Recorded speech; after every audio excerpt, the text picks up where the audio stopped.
Welcome to My Morning Cup, a podcast produced by Costa Media Advisors and brought to you by the generous support of the Tennessee Valley Authority. To learn more about TVA's impact on our community, follow TVA on Instagram at TVA and on Twitter X at TVA News. My Morning Cup, where we have interesting conversations with genuine people. I'm Mike Costa, your host.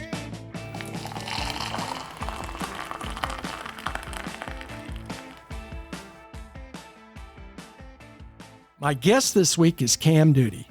Cam and his partner, Matt Patterson, founded Bellhop, the second largest moving company in the United States. He has come to define and represent what it means to be a successful entrepreneur in Chattanooga. Cam, welcome to My Morning Cup. Before we talk about how a kid who grew up in Knoxville ended up at Auburn and loving it, let me ask, what's in your morning cup? Oh, man. I don't need coffee. I drink it because it's something to do, I guess. Do you like the taste? Yeah, I'd say I like the taste. Go decaf. That's what I do. Well, there's no effect on me. I could drink 3 cups of coffee before bed and I could just sleep like a baby. Yeah. But yeah, I guess I do it as a routine. My wife drinks a lot of coffee, so. Yeah. Well, welcome to My Morning Cup. I'm real glad you're here. I've admired you over the years and kind of followed your story and have used your services. And as I was telling you earlier, it was a lifesaver for a dad of 2 daughters to be able to find some college students to carry the couch up the stairs. That's always helpful. Really want to just start from the beginning. I know you were born in Texas, but you were raised in Knoxville, so basically a Knoxville native. How old were you when you moved to Knoxville? Yeah, I was really young. I was born in Houston and moved to Knoxville when I was 9 months old, I believe. Yeah, you were an infant. Yep, and so I grew up. Knoxville is really my hometown. Yeah, grew up in Sequoia Hills. Mm-hmm. 2 brothers. I'm the middle child. Oh, I'm a middle child too. Are you? Yeah, 1 of 7. Wow. Wow. I grew up in Knoxville and then moved to for school, went to Auburn. Mm-hmm. My older brother went to Auburn. So during high school, I'd go down and visit him. And, it was only 5 hours away. But at that time, it felt like, a different country. Just being around a totally different group of people where the culture was a little different and the environment was a little different. And so as like a 17, 18-year-old kid, it was just so exciting. I always said about Knoxville, and I went to school there. I went to University of Tennessee. Nothing happens in Knoxville unless the University of Tennessee wants it to happen. Yeah. To a great degree. So as a kid growing up, you're in high school, and I'm sure the pressures were there. And I found with Knoxville, there's either I loved the University of Tennessee, being a Knoxville native, and I want to go there, or it's I've had enough. I'm going to go discover something else. I imagine you're probably the latter of that. Yeah, that was it. When in the parking lot, I was texting with my best buddies from high school.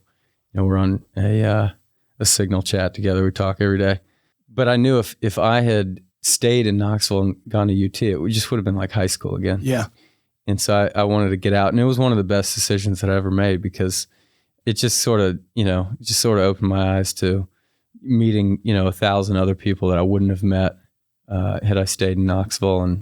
And so I'm really thankful that I was able to do that. Yeah, it's good to have that perspective to say, I need to leave to grow. Right. And it sounds like Auburn was a bit of a life-changing experience for you.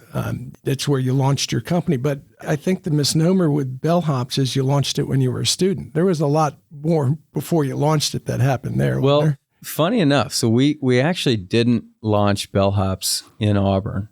We kind of came up with the idea for it at Auburn. But, we graduated in the financial crisis and no one was hiring.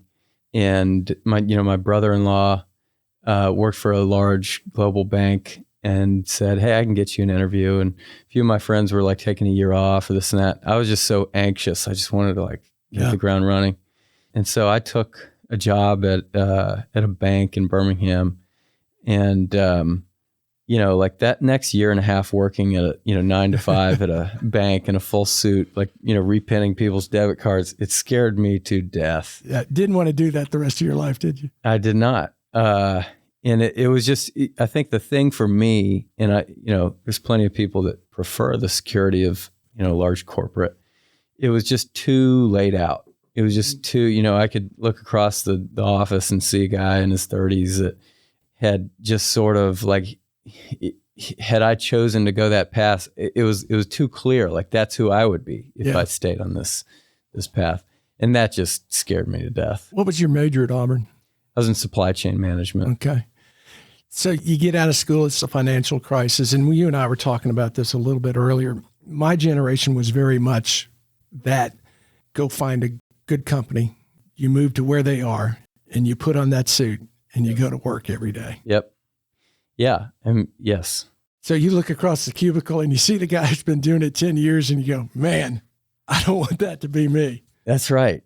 Yeah. I think I've always been sort of drawn to adventure and the unknown. And anytime I feel like something is I've already played through it in my mind, it just becomes less interesting. Does that equate to your extracurricular activities? Are you an outdoors guy and like to do beyond hiking, maybe Definitely. some of the crazier things? Well, yeah, we do. I guess. I'll just give one example. So my brother and two of our best friends decided like, we're not feeling enough adversity in life. Like we're not putting ourselves in situations where we need to overcome like real challenges. And so we had this idea to go to the Bahamas with just camping gear and spears and no food. And we rented a little center console. This was 3 years ago. We've done it 3 years now. We found this desert island that's an hour and a half from anything in the Exumas. And we named it, and it's become like this place that we've squatted on. And what'd you name it? We named it the Key of Misery. because we don't want anybody to find out how amazing this place is. But we basically spend 4.5 days without food, waking up every day, having to go and spear food. Well, let me make sure I understand. So you and your brother and some friends, you go down with nothing. You rent a boat. You got some spears for spear fishing. And that's it. That's it. We bring water. Well, that's good. Yeah, we're trying to make the trip more difficult every year. I think eventually we'll get to, okay, how do we get water on this island? You would die immediately if you didn't have water. Yeah. Is it just the challenge that is the adrenaline rush? That's it. And we come back. The first year we came back, every one of our wives independently was like, I don't know what happened on that island, but you guys are doing this every year. Because we came back like just so grateful for everything. And it's become something that's kind of really a part of what we need, just to put ourselves in a situation that's hard. You're waking up every morning and you're dealing with the tides and the weather and the wind. And you're hungry and you haven't eaten since the night before, and you only eat once a day because you have to spear all day, and then you have to make one fire at dinner and cook the food. And so it's just, it's like, okay, we need more of that adventure in our lives. Some people would call it a challenge as opposed to an adventure. And this is jumping ahead a bit, but do you find with the other entrepreneurs you work with that same spirit of challenge or adventure? I think so. It's one of the driving forces. I think one of the things that we're doing at Brickyard, different than the rest of the venture capital industry, is we sort of started to see the culture of founders change quite a bit over the last 10 years, where, I've said this a million times, but 10 years ago, if you started a company and raised venture capital, you weren't doing it for any other reason other than, I want to build a really big business. Mm-hmm. Today, you have all these competing interests for why you would raise venture capital. You want, Steph Curry on your cap table. You want Forbes 30 under 30. You want the accolades of being a startup founder. You want a line item on your resume that says that you're an original thinker. It's like all these other reasons that you would raise venture capital. And all of those reasons are wrong, because building a business with venture capital takes 10 years. And you're going to war every day for 10 years, and it doesn't ever get easier. The problems just get harder. And it's, there is a lot of suffering involved in a high growth business.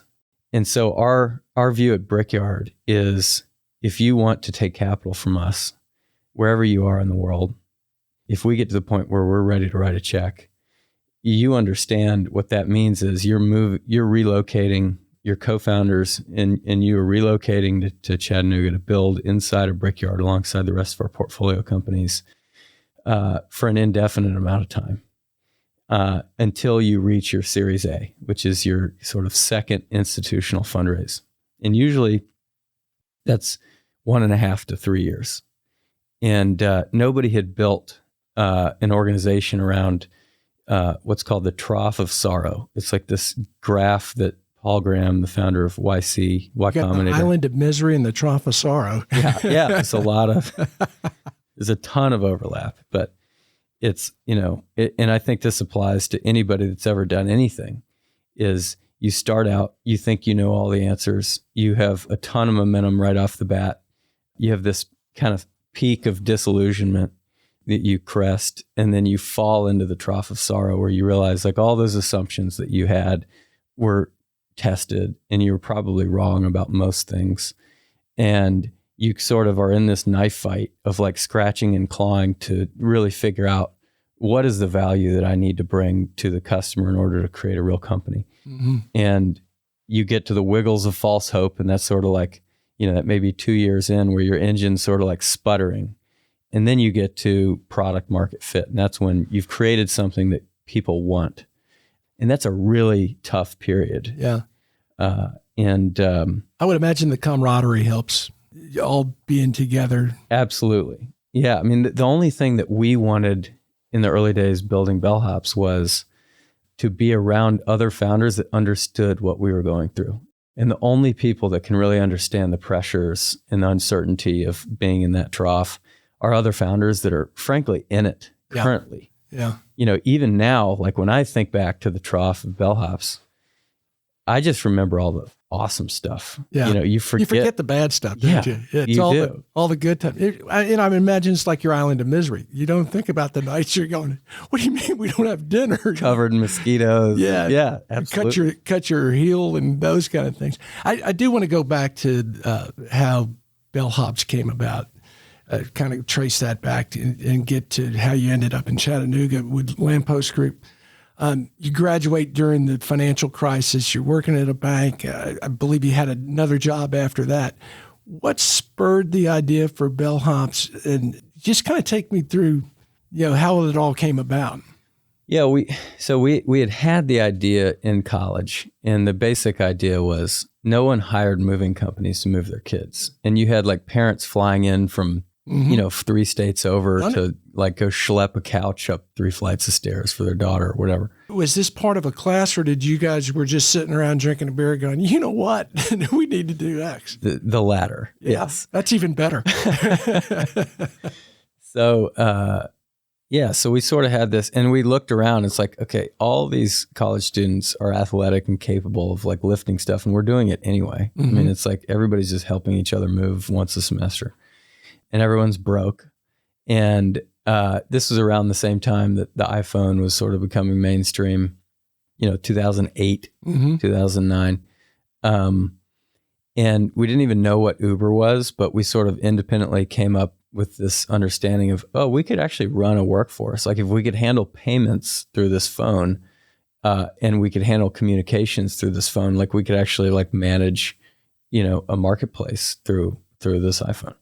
And so the original idea was like just building a 2-sided marketplace for students to be able to tap into other students that wanted to, help you move. And parents would do it because, these aren't random people. These are, students that are sitting in class with your kid. Like you'd feel safe, allowing, other students come into your son or daughter's home or whatever. And so we thought that was really the big opportunity for the company was we can go to 2,400 4-year schools and just kill it with this app. But we almost immediately realized that it was just so spiky, you couldn't build a business around like 3 days of moving each year. There's so much operational overhead with that. But thankfully parents started reaching out being like, hey, we've got a U-Haul. You did an awesome job with my daughter. Like, could you load our U-Haul, And we turned down the first 100 parents that asked us, no, we just moved students. And then one day it was like, well, maybe we could load a U-Haul.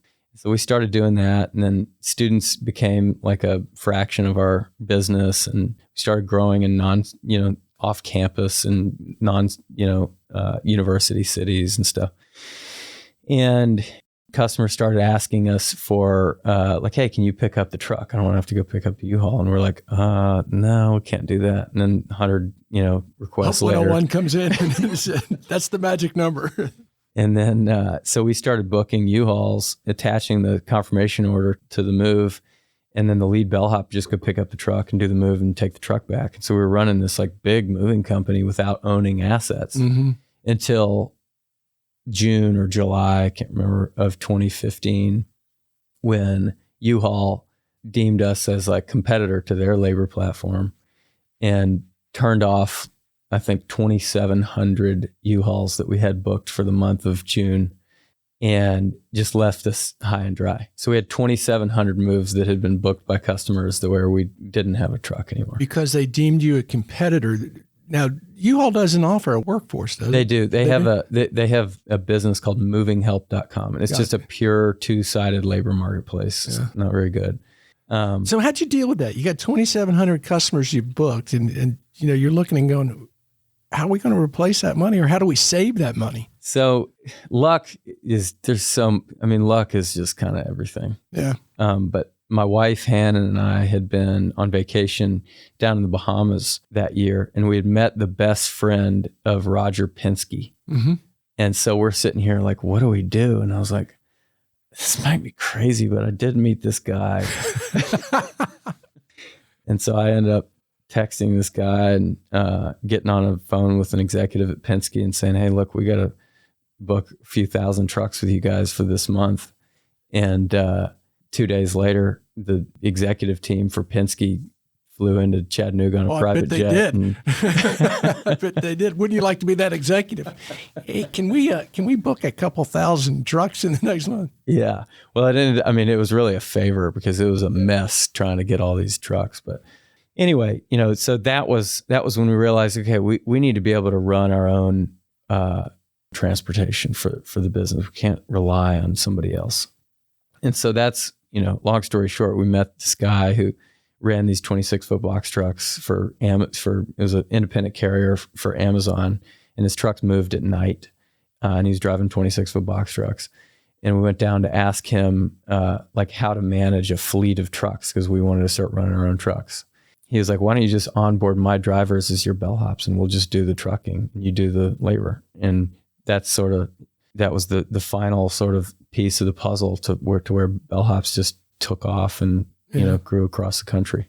Oh, and the two-sided marketplace, you're obviously using the app to connect with customers, but you're also using it to connect with laborers, right?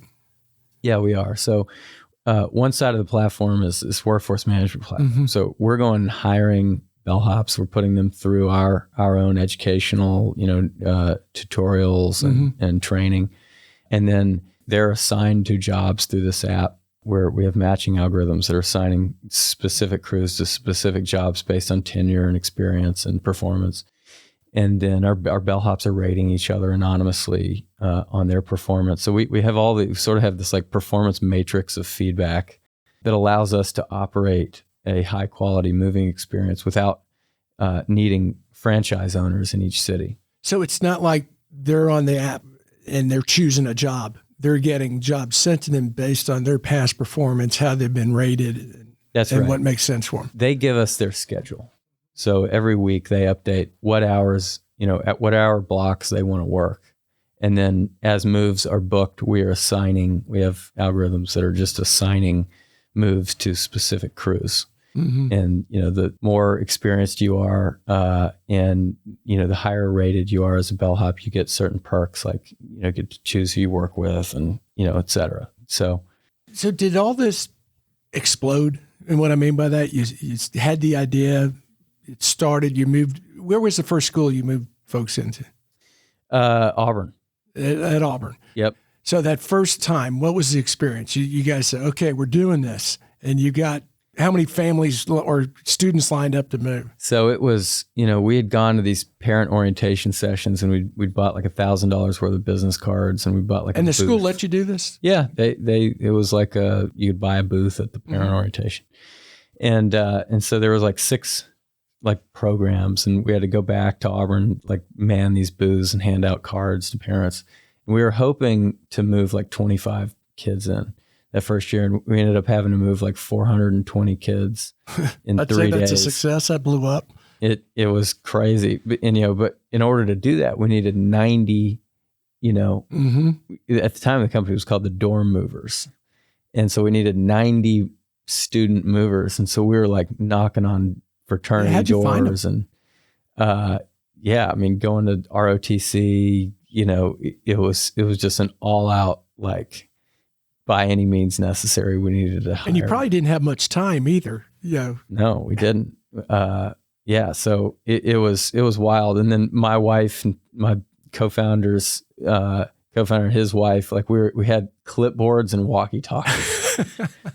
and somebody would call and say, "Hey, Mrs. Smith and Johnny are at Humes Hall," and send somebody over there, and we just like grab a couple bellhops and say, go to this dorm, cross it off a list. And it was a mess. But that's when we realized we needed tech. And that's when we started having conversations with Lamppost in Chattanooga. And ultimately, when we raised our first round of venture capital and moved here. How'd you find out about Lamppost, and what brought you to Chattanooga? I know you're from Knoxville, so obviously you're driving through Chattanooga to get to Auburn. So you know about Chattanooga in terms of to town there. But what connected you with Lamppost? Because you said we needed tech, and that's when we started talking to Lamppost. So my co-founder, Steven, Steven and Vlahos and Matt Patterson, my 2 co-founders of Bellhops, they were from Birmingham. They were family friends with Ted Alling. Okay. Or really Ted's little brother, Rocky. And they had kind of like heard through the grapevine that Ted had started this tech shop up in Chattanooga. And we came up here not to raise capital. We didn't even know what venture capital was. Like we had no idea what it was. Yeah. We just knew this was all new territory to you. Yeah. I mean, it was, I graduated from Auburn. There weren't any classes on venture capital. Not that I would have, anyway. You sound like you were the kind of student I was, Cam. Yeah, I was there for different reasons. You enjoyed football, huh? Exactly. But anyway, so we came up to ask for advice. Yeah. How do we hire a first engineer, et cetera. And Ted, Alan, and Barry were like, well, this is really interesting. We think you guys could go pretty big with this. And, long story short, 2 conversations later, they were like, we want to invest in your company, but you have to move to Chattanooga. And what was that like for you to hear someone say, you got a great idea, you can be really big, and we're going to invest in you? Yeah, it was changed our life. Yeah. It was one of those moments that you just never forget. It was such a privilege. Like it was just like, oh my gosh, like we just caught the greatest break of all time. Yeah. 24 years old or whatever, 25. Like we've got to make the most of this. And so when we moved, and if you're driving down Market Street between 2012 and 2015, at any point, those lights on the second floor were on. Mm-hmm. And y'all were in the old Miller building? We're in the Lovemans building. The Lovemans, that's it. Yeah. Yeah. Second floor over the bank. Right by Community Pie. That's right. You probably had a few slices in that time. Oh my gosh. We just never left. It was, so, but yeah, one of the reasons that we did Brickyard is really a continuation of Lamppost and what that magic that happened. Think about this. They wrote 10 checks. Ted Allen Barry wrote 10 checks into companies that had started from basically zero. Those companies were Bellhop's, Ambition, Chattanooga Whiskey, Steam Logistics, AAT Carriers, American Exchange, and Reliance Partners. Mm-hmm. Those are 100 to $600 or $700 million companies now. All today. 7 out of 10. How did that happen? That's pretty good pickings. And that's just a wild thing. So there was something magic that happened in that environment where it wasn't an accelerator. It was just a group of people that knew that they'd been given an opportunity and they were not going to lose. We'll talk about the environment and Lamppost, and you can translate that to Brickyard. What made that so special? So when they say we're going to invest in you, but you got to move to Chattanooga, you're coming in, you're working in a bullpen altogether, right? Or do you have some separation with the other companies? No, I think a lot of the genius around this was everybody was competing for space. You got more space when your company was growing. Right? Interesting. And if your company wasn't growing, like you were liable to get moved somewhere. Yeah. And so it just pushed everybody. It was like being in an environment with your brothers and sisters who you loved, but you wanted to dunk on them every single day. And so Brickyard has just been this another magical experience where we hoped that the magic of Lamppost, would still apply. But like we said, like the culture of founders had changed so much. But the unbelievable thing is it's literally Lamppost all over again. It is just this magic place where, if you walked in there, it's just the energy is like palpable in the competition and just like the shared drive amongst these teams. And like, here's the crazy thing.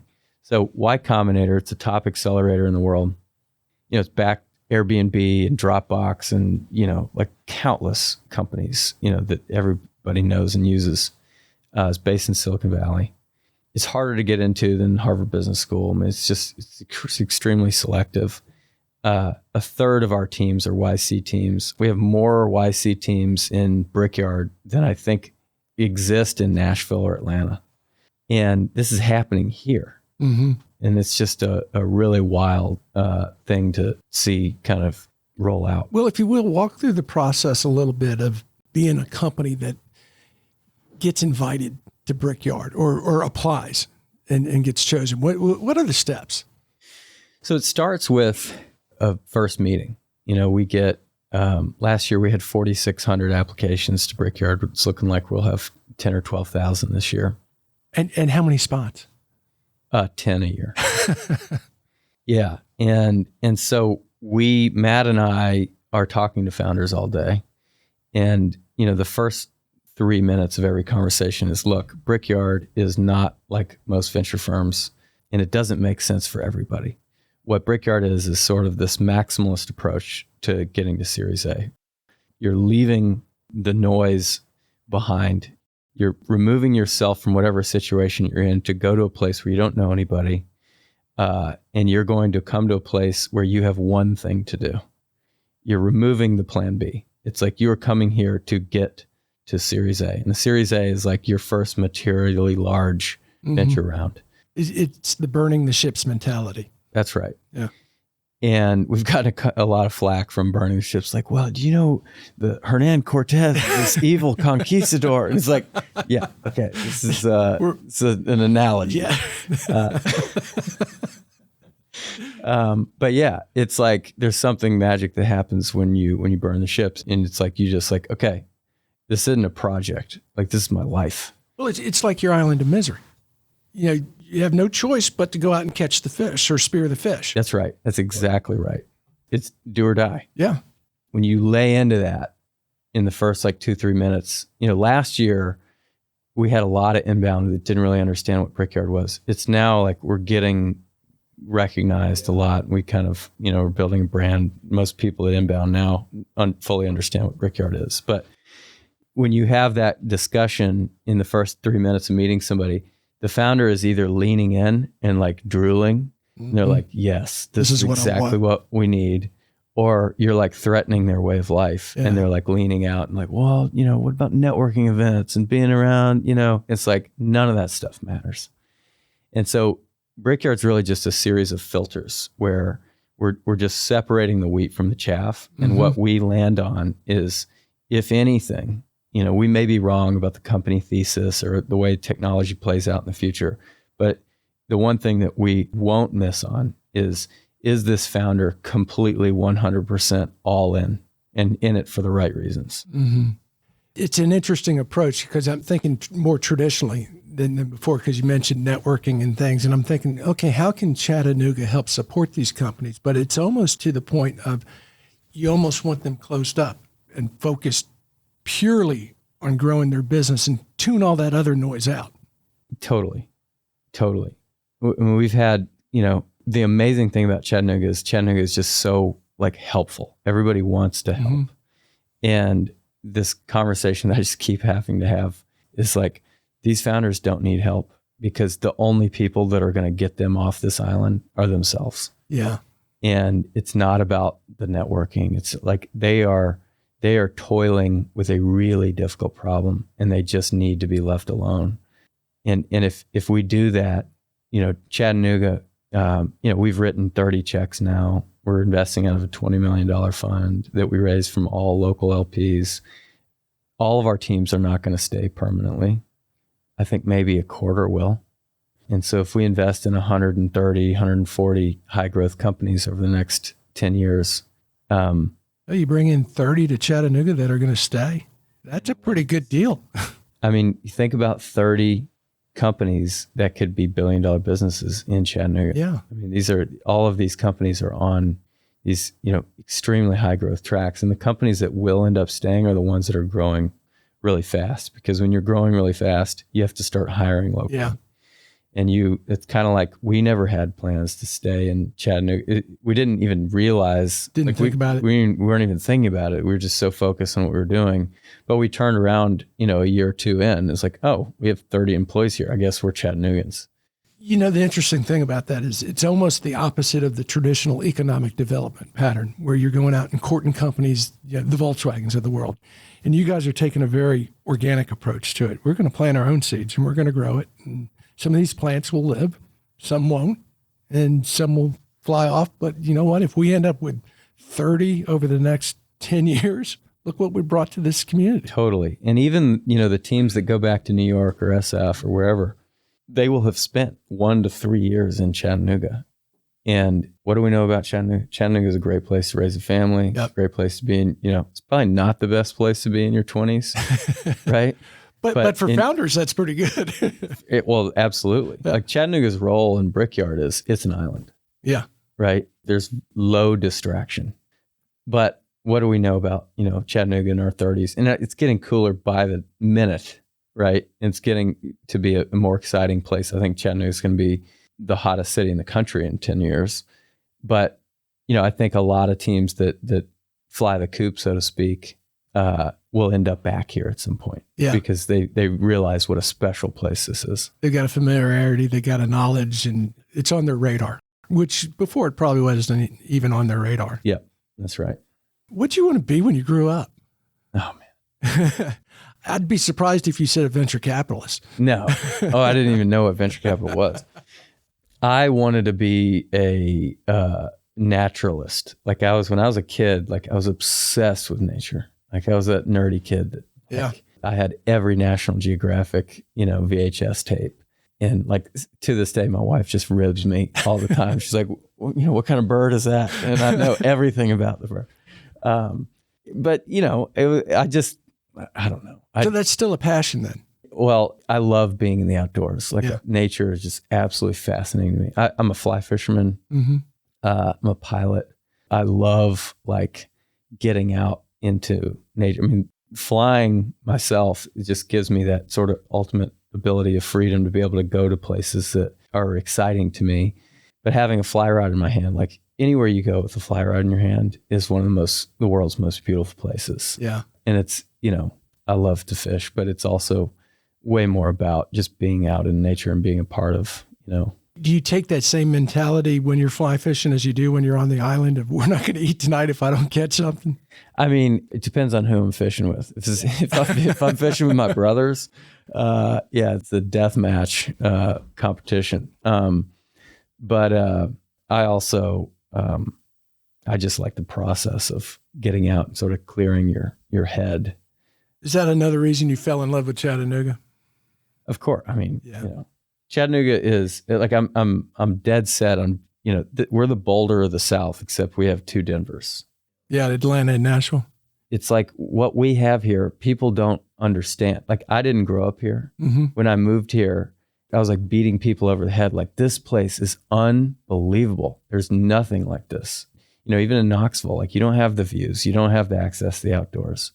We've got something really special. It's interesting you say that, because you moved here. I moved here in 99, and I moved from Memphis. And obviously Memphis doesn't have the outdoor beauty and a lot of attributes. But I've been the same way. It's like, you guys just don't understand. Yes. And it's almost to the point of, like, when you're a native, you don't see it because you're around it all the time. That's right. But it takes an outside perspective. Absolutely. Yeah. What's next? Well, we've got a lot of work to do with Brickyard. We've written 30 checks now, and we have 17 companies building in Brickyard, which, if we're on the corner of Main and Central, we're the brick building with a pirate flag flying over it. But we're about a third of the way deployed through our first proper fund. We Explain what that means. So we raised money from investors who want an allocation in early stage venture capital, but they don't have the deal flow to be able to consistently place bets in that category. Mm-hmm. And so if you want to, have exposure to, early stage tech companies that are trying to build really big businesses, I think there are a lot of local investors that have been burned on doing onesie twosie, just because you don't have the deal flow. Like, you meet somebody who's got a son, your daughter is doing this thing, and like, you talk to them, you like them, so you put some money in. It's like, that's not how you should do this. It operates on a power law where 95% of Brickyard's returns are going to come from like less than 5% of our investments. And so when somebody invests in us, they give us capital that we then go find opportunities, to invest in companies. And it's a 10 to 12 year term. So a long hold, because these are, very early companies. And when we return the capital, profits of the fund through exits, et cetera, we take 20% of the profits and just redistribute 80% of the profits back to our LPs. Of course, we pay our LPs the principal back before we take any profits, but that's how we make money. Mm-hmm. And so what that allows, people that want to invest in early stage venture capital, you just need to get shots on goal. It's like, how many shots on goal do you have in this category? Because it's going to be one or two companies that we back that drive the majority of the returns. So for those LPs, they're investing with you, but it's not in a particular company. It's being spread over those 10 or however many. Or about 40 companies. Oh, 40. So, sake of discussion, someone gives you $100,000. Yeah. That is not $100,000 to go to this company that does AI. It's to go to Brickyard, who is spreading it. And you're going to have more winners than losers. Yeah. I mean, venture capital is a game of grand slams, but you're not limited to 4 runs when you hit a grand slam. And so, the returns on our fund are going to come from 1 or 2 companies, but those 1 or 2 companies may 500x. Right. Right. And so, it's really about, if you want to put capital in this asset class, you just need to get shots on goal. And in order to get shots on goal, you need to have deal flow.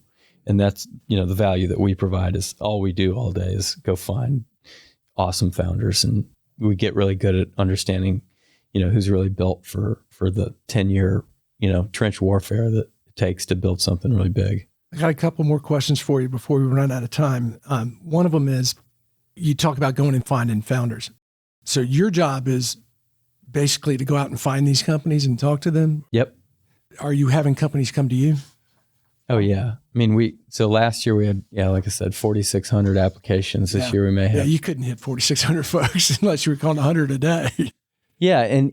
But the unfair advantage that Brickyard has is most firms are like outbound firms. It's like, look at me, we're doing all this. This is all the value they provide, et cetera. It's like you're talking people into taking venture capital. What we're doing is like not doing any of that stuff. If you hear about Brickyard, you understand like this is like serious stuff. Like you have to move to a mid-sized city in Tennessee and put your head down for like 2 or 3 years. It's boot camp. It's like, yeah. And so it's like the founders that we end up getting to terms with, i.e. like making an offer to, are founders that like self-selected and like, I heard about you guys and this is exactly what we need. Yeah. And we want to come and do this. So I would imagine there's a buzz around the founder community. So when did you launch? Like January 2022, I think. Okay. Yeah. So it takes a while for people to understand what you're doing, but as that buzz creates, I would imagine more founders hear about it and say, that's what's for us. That's right. Yes. I mean, we're doing something, if you go to justlaybrick.com, you'll get kind of the, ethos, what we're doing. But I think 2 years from now, Brickyard will be the hardest program to get into in early stage venture capital, purely because you have to be a very specific type of founder to get into Brickyard. You have to be one of those neurotic, like doesn't care about the vanity or the fame or any of the other stuff. Like I'm a neurotic person that has a unique insight that's that I'm willing to give everything up for. And that is, in our opinion, the signal of what a real founder is. Mm-hmm. And I think that there's a very small percentage of founders that are actually, what we would consider like a purebred. Is there a stereotypical person? And I'm just going to say, I'm 61. I don't think I'd probably fit that. Or someone like me, starting their business saying, okay, I'm going to move to this city and do that.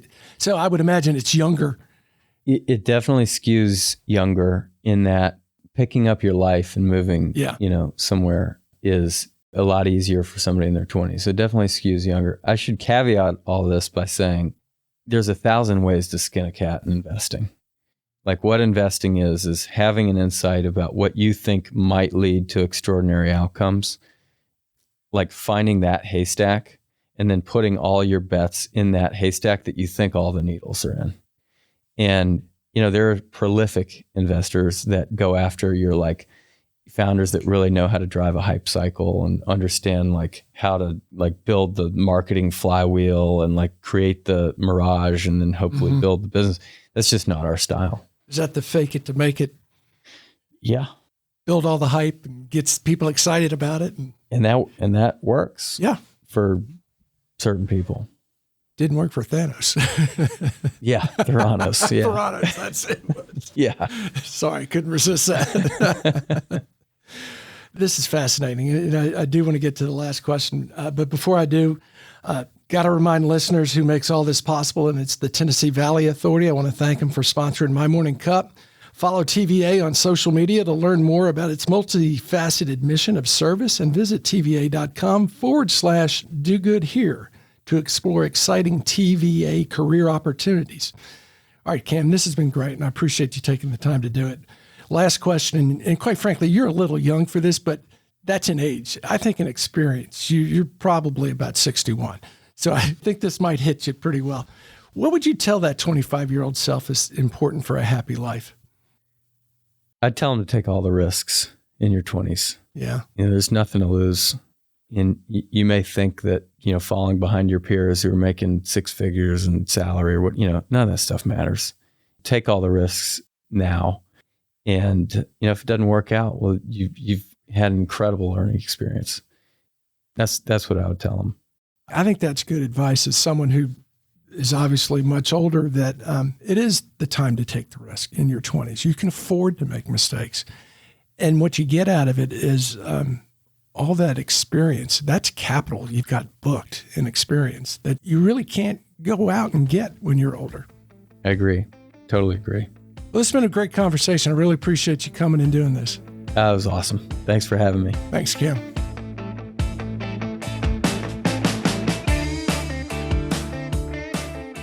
Thanks for listening to My Morning Cup, a podcast by Consta Media Advisors.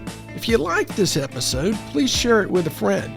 I release a new episode each week, so be sure to subscribe on Spotify, Apple, Google, or wherever you listen to podcasts.